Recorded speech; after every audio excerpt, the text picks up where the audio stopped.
ఓం శ్రీ మహాగణాధిపతయే నమః. శ్రీ లక్ష్మీ గణపతి ఆలయం 2006వ సంవత్సరంలో సుమారు 19 సంవత్సరాలు అయింది నిర్మాణం చేసి.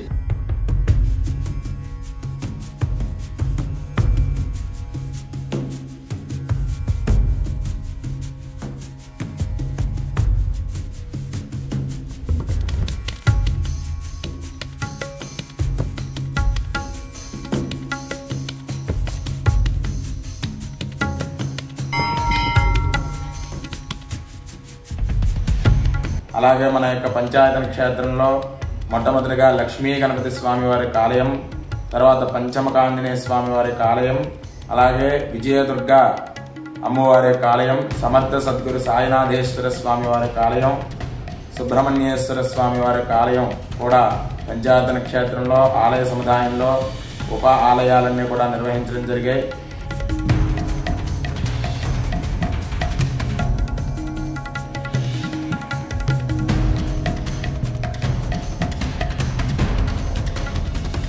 అలాగే స్ఫటికలింగం శివాలయం 2016లో ప్రతిష్ఠ చేసుకోవడం జరిగింది.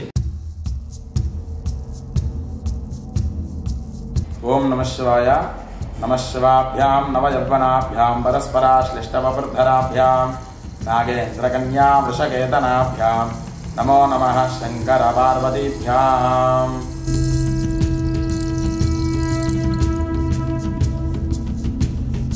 శ్రీ దుర్గామల్లికార్జున స్వామి వారి యొక్క శివలింగం స్ఫటికలింగం.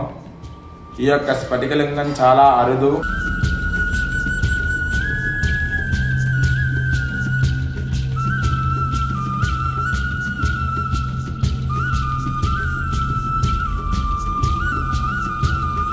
సుమారు ఒక 80 లక్షల రూపాయలతో ఆలయ నిర్మాణం జరిగింది.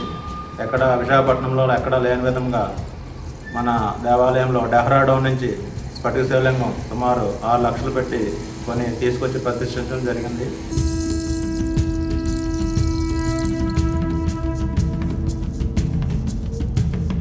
మన ఆలయంలో స్ఫటికలింగం యాగశిలతో స్వామివారి దర్శనమిస్తున్నారు.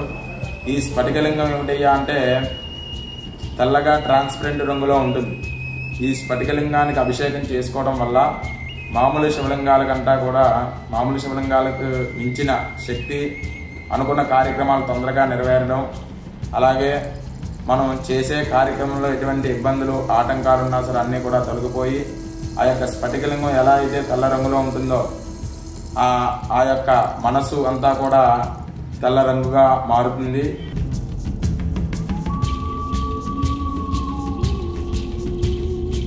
కావున ప్రతిరోజు కూడా నిత్యము స్వామివారికి అభిషేక కార్యక్రమాలు, ప్రతి సోమవారము కూడా ఉదయం 7 గంటల దగ్గర నుంచి మధ్యాహ్నం 11 గంటల వరకు కూడా విశేషముగా భక్తుల గోత్రనామంతో పంచామృత ఫలరస సుగంధ ద్రవ్యాలతో అభిషేక కార్యక్రమాలు, అలాగే మంగళవారం రోజున సుబ్రహ్మణ్యేశ్వర స్వామి వారికి, అభయాంజనేయ స్వామి వారికి భక్తుల స్వహస్తాలతో అభిషేక కార్యక్రమాలు, బుధవారం రోజున లక్ష్మీ గణపతి స్వామి వారికి ప్రత్యేకంగా గరిక పూజా మహోత్సవాలు, అలాగే లక్షవారం బాబాగారికి ఉదయం అభిషేకాలు, సాయంత్రం హారత కార్యక్రమాలు, అలాగే శుక్రవారం అమ్మవారికి విశేషముగా కుంకుమార్చనలు, శనివారం నవగ్రహాలకి ప్రత్యేకంగా శనేశ్వరుడికి తైలాభిషేక కార్యక్రమాలు కూడా నిర్వహించడం జరుగుతున్నాయి.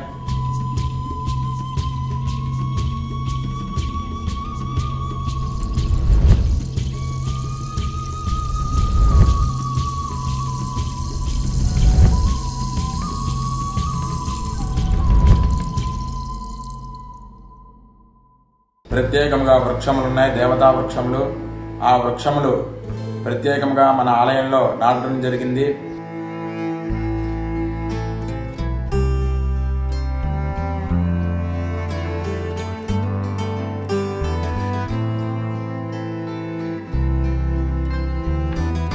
ఆ వృక్షానికి ప్రతి వృక్షానికి కూడా ఒక్కొక్క రాశి ఉంటుంది. ఆ రాశి వారు ఆ యొక్క వృక్షం చుట్టూ ప్రదక్షిణాలు చేసి మనసులో ఉన్న సంకల్పం తలుచుకుని స్వామివారికి నమస్కారం చేసుకుని మీ మనసులో ఉన్న సంకల్పము స్వామివారికి చెప్పుకోవడం వల్ల సకల అభీష్టాలన్నీ కూడా పొంది అనుకున్న కార్యక్రమాలన్నీ కూడా ఎటువంటి ఆటంకాలు లేకుండా నిర్విఘ్నంగా పూర్తవుతాయి.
అలాగే మన ఆలయంలో ప్రతి శుక్లపక్షంలో వచ్చిన ఏకాదశికి పంచముఖ ఆంజనేయ స్వామికి పంచామృతాలతో అభిషేకాలు, అలాగే ప్రతి పౌర్ణానికి అమ్మవారికి పసుపు కుంకాలతో పంచామృతాలతో విశేషంగా అభిషేకాలు, అలాగే ప్రతి సంకష్టహర చతుర్దశి రోజున లక్ష్మీ గణపతి స్వామి వారికి పంచామృతాలతో ఉదయం అభిషేక కార్యక్రమాలు, అలాగే సాయంత్రం 6 గంటల నుంచి కూడా అష్టద్రవ్యాలతో లక్ష్మీ గణపతి మూలమంత్ర హోమ కార్యక్రమాలు కూడా నిర్వహించడం జరుగుతున్నాయి.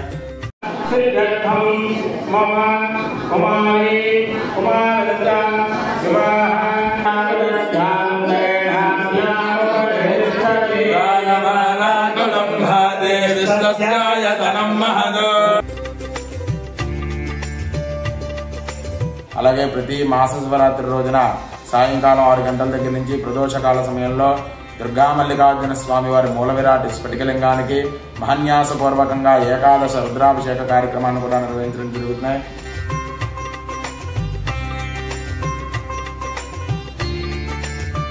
ఆలయం దినదిన అభివృద్ధి చెందుతూ స్వామివారిని పూజించుకున్న వాళ్ళందరికీ కూడా ఆయురారోగ్య ఐశ్వర్యాలు కలిగిస్తూ కమిటీ వారికి భక్తులు అందరూ సహకరించి ఈ ఆలయాన్ని అభివృద్ధి చేసినందుకు ప్రతి ఒక్కరికి ధన్యవాదాలు తెలియజేస్తున్నాం. వినాయక చవితి మహోత్సవాల్లో భాగంగా భాద్రపద శుద్ధ ఏకాదశి రోజున సాయంకాలం 4 గంటల నుంచి కూడా ఉత్సవ విగ్రహాలకి కళ్యాణ మహోత్సవ కార్యక్రమాన్ని నిర్వహించడం జరిగింది.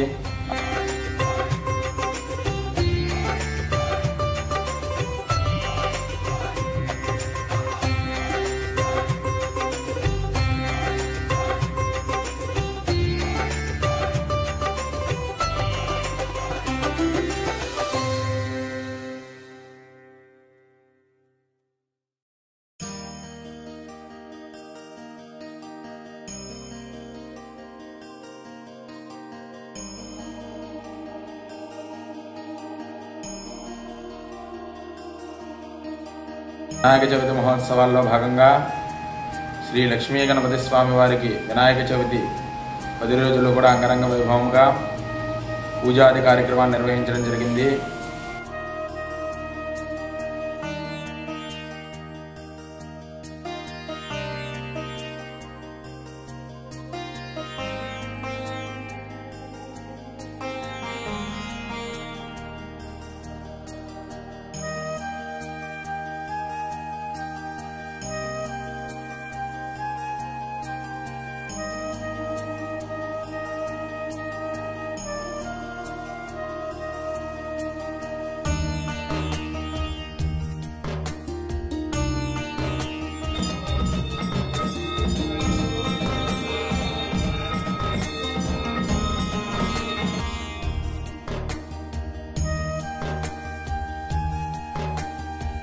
అలాగే మొట్టమొదటి రోజు నుంచి చివరి రోజు వరకు కూడా స్వామివారికి ప్రతిరోజు నిత్యం అభిషేక ద్రవ్యాలతో విశేషముగా అభిషేకాలు, విశేష వస్త్రాలంకరణ, విశేషముగా పుష్పాలంకరణ నిమిత్తం పూర్తి చేసుకుని ప్రతిరోజు కూడా సాయంత్రం అష్టద్రవ్యాలతో లక్ష్మీ గణపతి మూలమంత్ర హోమ కార్యక్రమాన్ని కూడా నిర్వహించడం జరిగింది. అలాగే ఆఖరి రోజున 10వ రోజున దేవతామూర్తులకి ప్రత్యేకంగా లక్ష్మీ గణపతి స్వామి వారికి సుగంధ ద్రవ్యాలతో మహాపూర్ణాహుతి కార్యక్రమాన్ని అంగరంగ వైభవంగా నిర్వహించడం జరిగింది.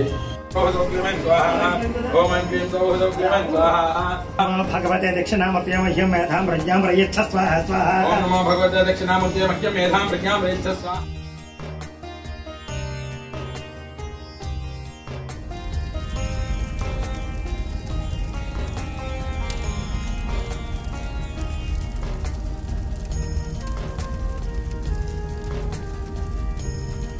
అలాగే ఆ రోజు మధ్యాహ్నం సుమారుగా 5,000 మందికి 12 గంటల నుంచి మధ్యాహ్నం 3 గంటల వరకు కూడా అంగరంగ వైభవంగా రకరకాల కూరగాయలతో స్వామివారి సన్నిధానంలో 50 మంది భక్తులందరికీ కూడా అన్న సంతర్పణ వితరణ చేయడం జరిగింది.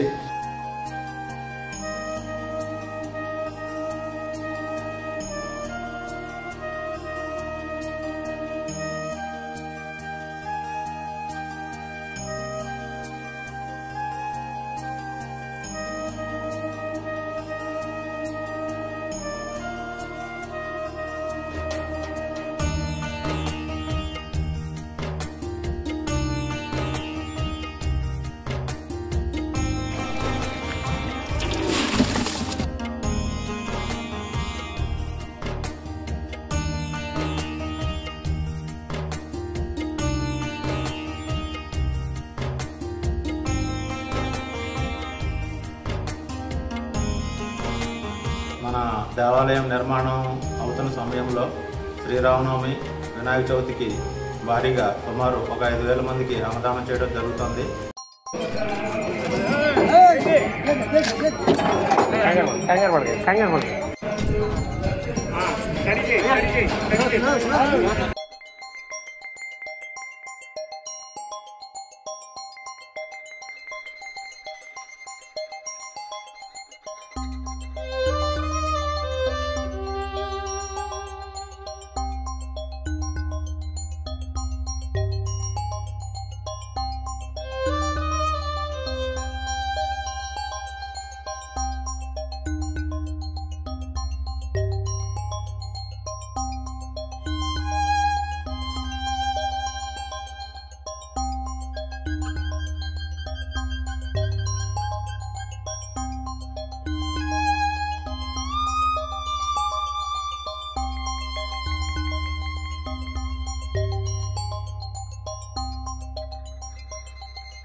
ఆ అన్నదానం నిమిత్తం భక్తులందరూ కూడా విరివిగా విరాళాలు ఇచ్చి కమిటీ వారు సహకరిస్తున్నారు. దానికి కమిటీ తరఫున ప్రత్యేక ధన్యవాదాలు తెలియజేస్తాం.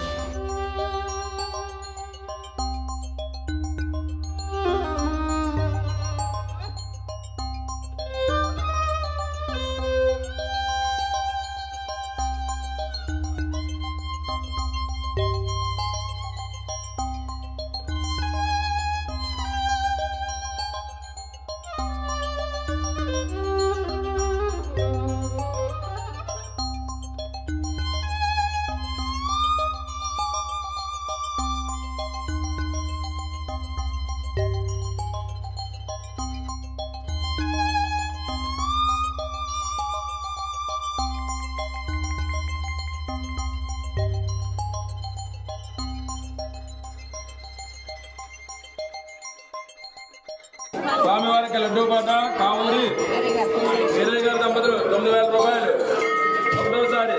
అలాగే ఆ రోజు 10వ రోజు సాయంత్రం 5 గంటల నుంచి కూడా మేళతాళాలతో స్వామివారి ఉత్సవ విగ్రహాలు ప్రతి వీధి కూడా గ్రామోత్సవం చేయడం జరిగింది.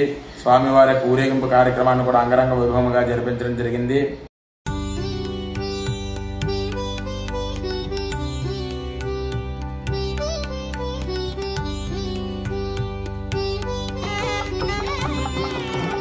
అందరూ కూడా పాల్గొని స్వామివారి అనుగ్రహాన్ని పొందవలసిందిగా కోరుతున్నా.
మన ఆలయంలో దేవతా వృక్షాలు మధ్యాహ్న నాగబంధం ఒకటి కార్తీక మాసం నాటికి ప్రతిష్ఠిద్దామని అనుకుంటున్నాం. అది కూడా కార్యక్రమం ప్రారంభించడం జరిగింది.